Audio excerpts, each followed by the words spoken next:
Shalom, jumpa kembali dengan saya Roni Suwono. Ini adalah channel pribadi saya.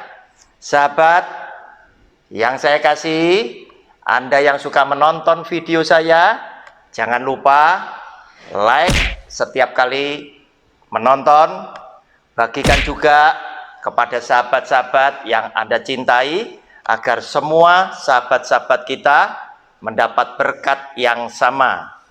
Beri komen yang sopan, komen yang membangun, dan tekan tombol loncengnya agar setiap Anda yang sudah menekan tombol loncengnya tidak pernah ketinggalan dari setiap video baru yang saya tayangkan lewat channel pribadi ini. Selamat menikmati. Shalom.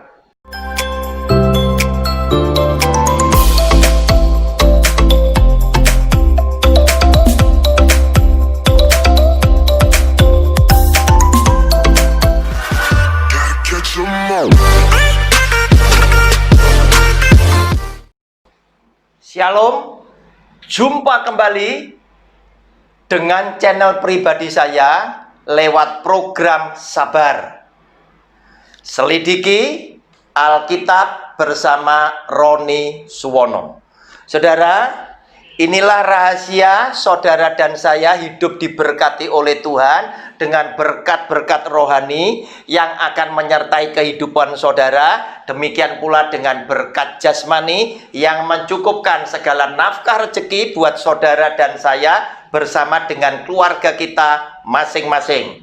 Saudara, perilaku-perilaku yang seperti ini yang sudah saya sampaikan adalah perilaku-perilaku yang Tuhan ingin saudara dan saya taati dan kita lakukan di dalam kehidupan sehari-hari, sehingga ini mencerminkan Anda dan saya adalah anak-anak Tuhan yang mengasihi Dia di dalam setiap tarikan nafas kehidupan kita. Saudara, hari ini salah satu perilaku yang Tuhan ingin sampaikan buat saudara dan saya untuk kita bisa lakukan di dalam masyarakat adalah masyarakat yang heterogen atau beraneka ragam sebagai tempat hidup orang Kristen tampil sangat baik. Saudara, sebagai orang Kristen harus berbeda. Sebagai orang Kristen harus menunjukkan nilai-nilai yang lebih positif, yang lebih memberikan arti bagi masyarakat yang heterogen, yang seringkali engkau katakan bahwa mereka adalah orang dunia. Mereka bukan anak Allah. Jujur, seakan-akan ini meninggikan kita yang terlalu tinggi. Saudara, namun apa yang terjadi? Bukankah kita sering justru melihat di tengah-tengah masyarakat yang heterogen, yang beraneka ragam macamnya, baik sukunya, baik agamanya, baik status sosial ekonominya, baik umur, baik pendidikan, dan lain sebagainya. Kita banyak mengamati dan menyaksikan orang di luar sana ada banyak yang mengagumkan kita. Diam-diam kita berkata di dalam hati kita, aku kagum dengan bapak itu. Aku sungguh mengagumi dia dengan cara dia memimpin bangsa ini. Aku kagum dengan bapak itu, dengan ibu itu, dengan cara dia berkarya, cara dia bermasyarakat, cara dia memimpin dan lain sebagainya. Baik perusahaan maupun dia sebagai seorang pegawai negeri dan lain sebagainya. Dan di dalam hati kita akui apa yang mereka sudah perbuat, sudah lakukan, yang menjadi berkat bagi masyarakat luas, dan aku ikut menikmati. Ternyata aku tidak mampu bisa melakukan seperti mereka, seperti dia aku tidak mampu. Nah, saudara yang dikasih oleh Tuhan, di tengah-tengah masyarakat yang seperti itu, harusnya sebagai seorang yang berkata, aku adalah anak Tuhan, orang Kristen yang sejati, dia akan tampil sangat baik. Saudara, kita lihat bacaannya. Matius pasal 1 ayat Matius pasal 8 ayat 1 sampai 13. Bacaan yang sangat panjang ya. Matius pasal 8 ayat 1 sampai dengan 13. Judulnya Yesus menyembuhkan seorang perwira di Kapernaum. Saudara, Matius pasal 8 ayat 5 sampai 13.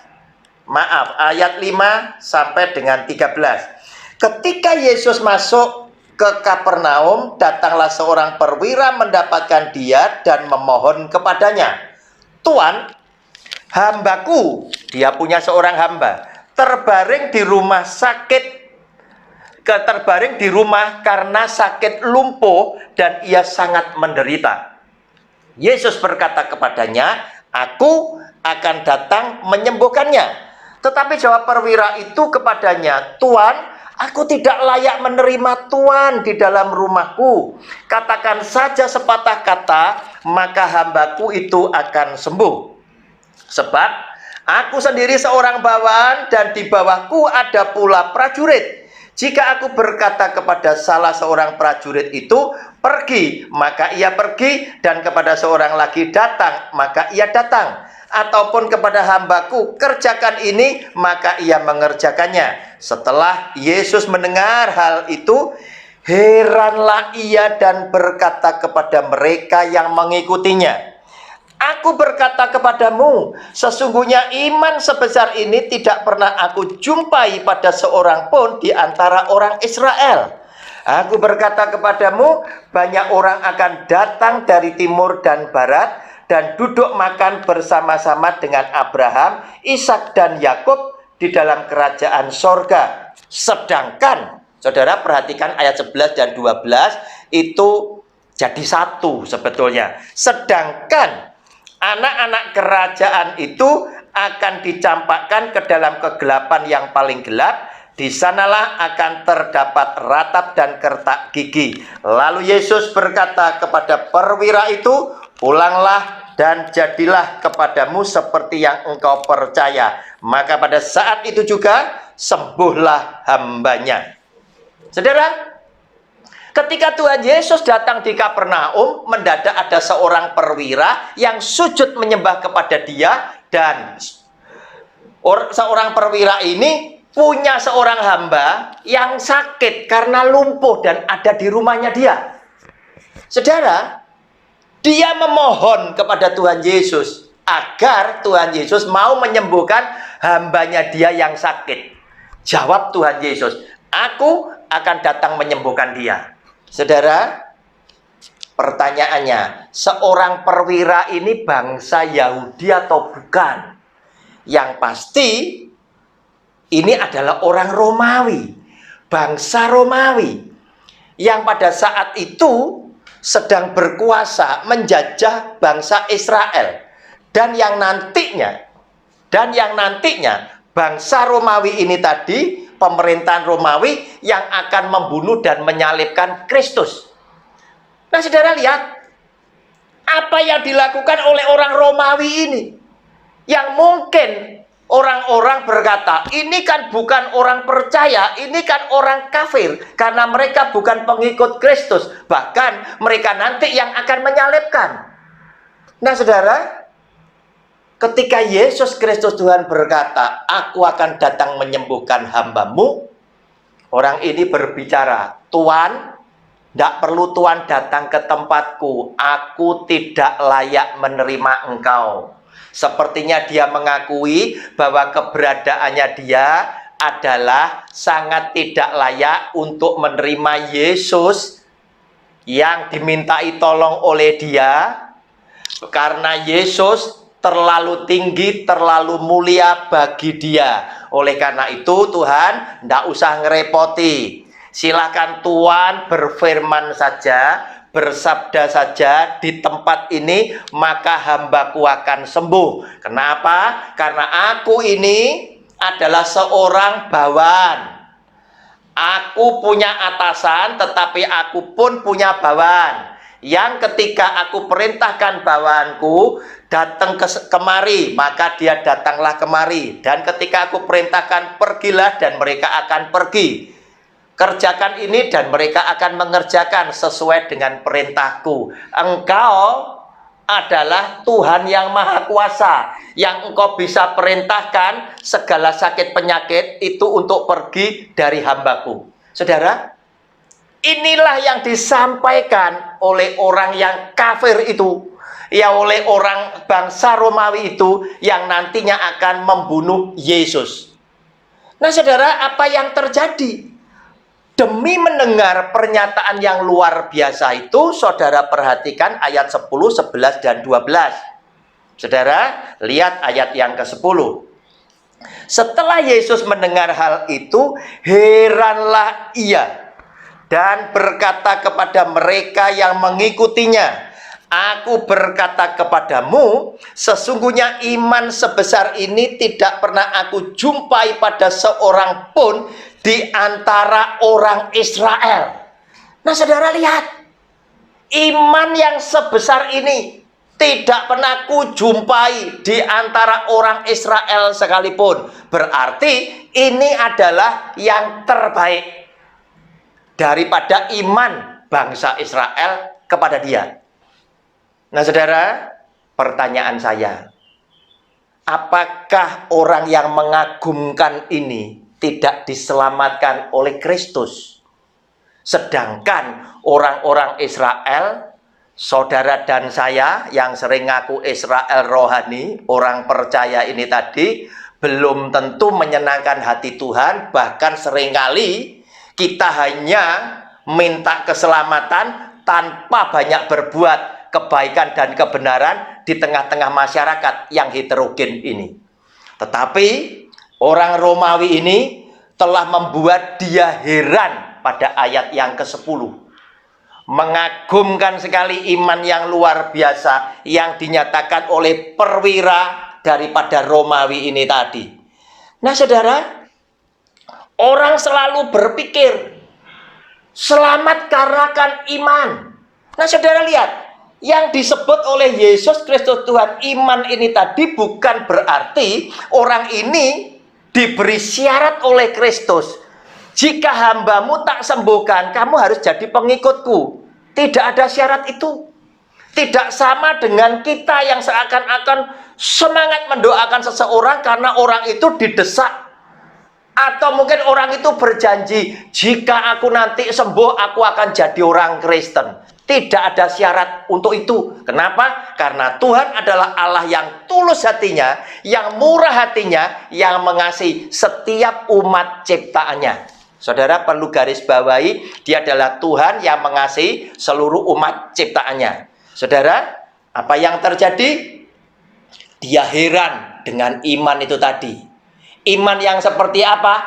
Iman yang oleh karena perwira ini pernah mendengar kabar tentang Yesus, bahwa Yesus yang adalah Kristus tadi bisa menyembuhkan orang dengan berbagai macam sakit penyakit. Iman itulah yang mendorong dia. Dia percaya bahwa Kristus mampu menyembuhkan. Tetapi untuk dia menjadi pengikut tidak diceritakan di dalam bacaan ini dan tidak disyaratkan oleh Kristus bahwa jika hambamu sembuh, engkau harus ikut aku. Dia tidak pernah berkata demikian. Saudara, sekarang ayat 11. Aku berkata kepadamu, banyak orang akan datang dari timur dan barat dan duduk makan bersama-sama dengan Abraham, Ishak, dan Yakub di dalam kerajaan sorga. Sedangkan ayat 12, anak-anak kerajaan itu akan dicampakkan ke dalam kegelapan yang paling gelap. Di sanalah akan terdapat ratap dan kertak gigi.